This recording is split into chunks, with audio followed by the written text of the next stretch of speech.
What's up everyone, John from ARTV. It's time for a review of album number 3, Astroworld, by the rapper Travis Scott. I bet you'll never be able to guess where he's from, considering the album's name.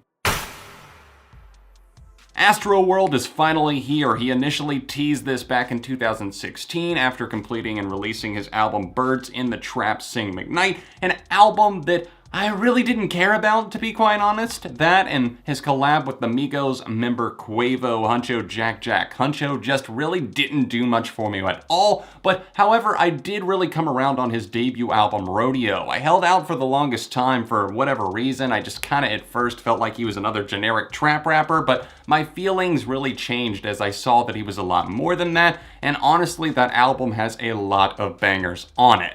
He teased Astroworld for a while, but we never really got a solidified release date until finally on July 30th he tweeted out Astroworld August 3rd. Finally we have this record, and honestly I think it's gonna please a lot of people, but it's also gonna piss other people off. We'll get more into that, but I do feel like this is an interesting album to say the very least. One of the reasons why I say it's interesting is just because of the album title. I mean, Scott actually named this project after a theme park in Houston that he loved going to growing up. Six Flags is Astroworld. It closed down in 2005, and he was clearly upset by that. He was pissed off, and now the whole theme of this record is kind of like, they closed the theme park, and we didn't like that, so the kids are rebelling. It's an interesting way that he described it in an interview with GQ, but I'm kind of intrigued. What is this album gonna hold?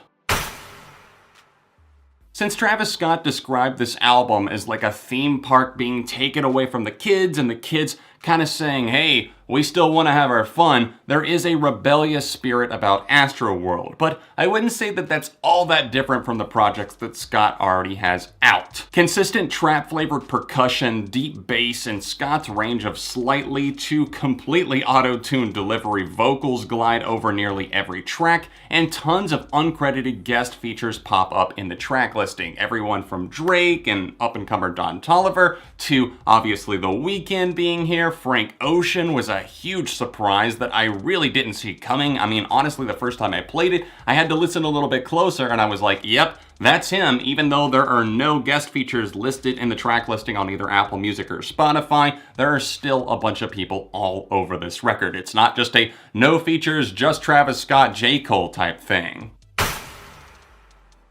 This album isn't nearly as long as some of the overly long rap projects that have been released already this year. I'm looking at you, Migos and Drake, both of which appear on this album. Nobody wants your 25-song album. I mean, some people do, but nobody wants your streaming, gating the system tactics used around here. 17 tracks already feels like a little bit much, but still, 58 minutes, it's really not that bad, especially for a rap album that's actually pretty standard. Although I could have trimmed the fat, I'm sure there's a few songs that I would definitely leave off because it gets repetitive in places. Honestly, a lot of the flows feel like they're very similar. In fact, back-to-back tracks, Who, What, and then the Butterfly Effect, they almost feel identical, and I just have a hard time remembering some of these songs. Doesn't the saying go something like, well, if there's more, then there's more to love? I mean, that's definitely true sometimes, but here I really do feel like there are some positives, and one of those is the fact that his production team understood that they needed to keep things interesting, and Travis Scott definitely had that in mind too. He has his guest features lined up, and some of them absolutely kill it. In fact, I would say one unfortunate side effect is sometimes those guest features, including Drake, who I've been kind of lukewarm on lately, I feel like he kind of outshined him. And then The Weeknd coming through on a track, actually a pair of them back to back, and one a little bit better than the other, but still, I feel like it was a light beam in kind of a hazy fog. In the middle of this album, towards the end, things got sluggish, and the pacing was a little bit off or else a little bit too samey, but still, the production choices are pretty nice overall. It's mainly a trap rap affair, but there's other instruments that are used. In fact, Kevin Parker from Tame Impala appears on a cut, shredding on one track. An acoustic guitar is used on Wake Up. It's kind of cool, and it's kind of interesting to see how the beat change-ups go. Those are always nice when those do pop up, and it keeps things a little bit fresh and interesting. A total of 17 songs make up the track list for Astroworld, so let's just go ahead and dive straight into it and discuss a few of these that stood out to me, whether it be positive or negative. The album opens up on Stargazing, which honestly, a great introduction. I think that Scott sounds trippy here, not only with his approach vocally to the psychedelic mind-enhancing drugs that he's rapping about, but also the production here, the beat. Just really cool stuff, and I think that it really glides you gently into the world of Astroworld, and things get going in the right direction early on. We then move into Carousel, which features Frank Ocean, and his rapping and singing on this one, it's okay, but I definitely was a little bit underwhelmed with Ocean's appearance here. At first, it's obviously kind of exciting, and even though I'm not head over heels for Frank Ocean, at least not all of his stuff like most people seem to be, still, it's cool to see him pop up, and honestly, I feel like Scott sounds pretty damn great on Carousel, but Ocean just kind of pales in comparison. It doesn't feel like he was super necessary to the tune, is what I'm saying. 5% Tint comes in the middle of this album, and is honestly one of the most interesting cuts here. The beat goes hard, and I love the fact that it mixes things up. It presents us with something new, something a little bit more off the wall. In fact, probably the most off the wall song here that I can think of off the top of my head. It's something that keeps things fresh and invigorating, and shows Scott flexing his talents in a different manner. I was actually really interested in the concept behind Stop Trying to Be God, featuring Kid Cudi and James Blake in uncredited roles. I think that Blake sounds nice here, and he seems to be kind of a go-to for rappers to have like some sort of soulful or else folk voice that's like a soothing, calming approach. I think Kanye kind of started that trend, and now everybody seems to want Blake on their track. And of course, Cudi's there to provide the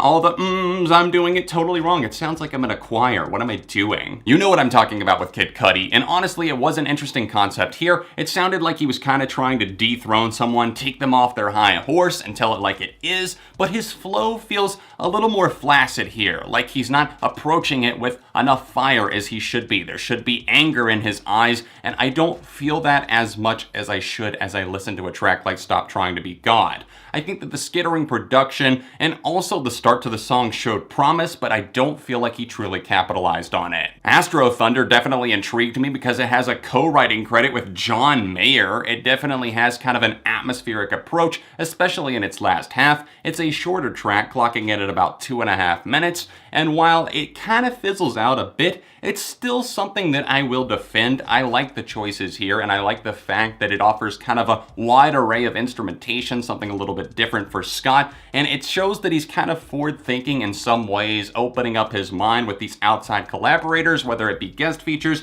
or even production credits, co-writes, whatever. Butterfly Effect came out about 1.5 years ago and still kind of has me torn. I don't truly love this song, but it is catchy. It gets stuck in my head, and sometimes I feel like that's a good thing. Other times I get annoyed by it, but if it comes on, if someone was playing it, this is definitely something to rage to. It has a great vibe. I also really love the collab with Drake and the multiple beat change-ups on the collab SICKO mode. This one's awesome. I think that Drake's flow is great here, even though I feel like maybe he's a little bit out of his element. He's getting a little bit older, and I still feel like he's trying to fit in with this younger crowd, but overall, I can't complain on this one. I think that they both sound awesome, and teaming up like this for their third collab overall, I think this is definitely their best yet. As I kind of talked about before, I do feel like on Astroworld that Scott shows signs of maturity and growth, and I don't feel like he fully fleshes that out. Some of these songs like Wake Up with the Weeknd are just driven by sex and lust, and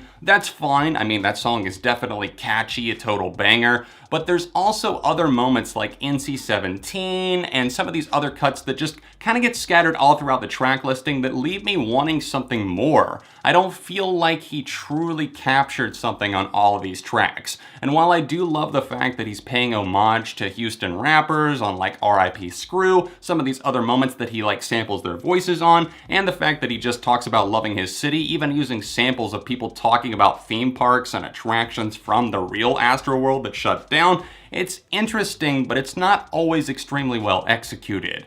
But one thing that I will say, I like the fact that he kind of matured overall in his lyrical content. It got better in that department, and that's something that is weak on a few songs, but one standout for me, and the final song that I want to talk about is the closing track, Coffee Bean. I really enjoyed hearing a more expressive side of the rapper, something that's a bit more in touch with his feelings, I suppose. He opens up a bit here, and while it's not the floodgates pouring open by any means, it's still nice to hear him kind of talking, singing, rapping about the fact that he's had a daughter now, his girlfriend Kylie Jenner, and on this track in particular, it seems like he's talking about the early stages of a relationship and what was going on there. He calls himself like kind of an outsider, you know, maybe the family already didn't like me, you got a black guy, you brought him home, and he doesn't know how he feels.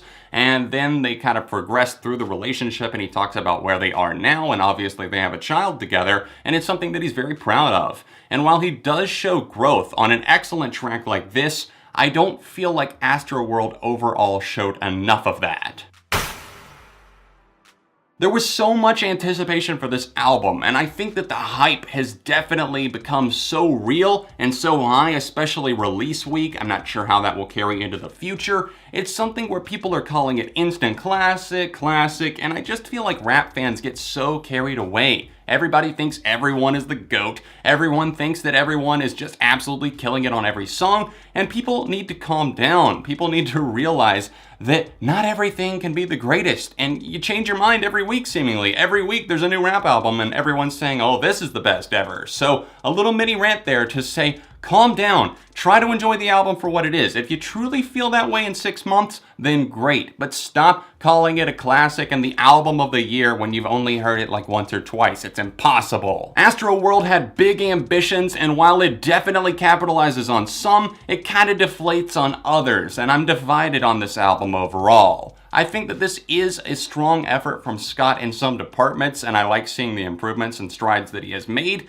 and it is definitely better than Birds in the Trap Sing McKnight, and maybe not quite as great as Rodeo. Definitely not as great as Rodeo, actually. For me personally, I'm going to rate this album a 3 out of 5, perhaps a light 3.5, but that would be being generous. What do you guys think? Let me know in the comment section down below. Please drop a like on the video while you're here, and subscribe to the channel if you're new. Be sure to turn on notifications right here on YouTube so you get notified every time I upload a review, a top 10 countdown, a ranked episode, or reacting to a band. I do all sorts of stuff, so if you like music, subscribe to the channel. If you're able to support me on Patreon, it's greatly appreciated to help the content keep coming. Annotations in the corner, a couple of recent videos here, socials linked in the description, and I'll see you soon for more on ARTV.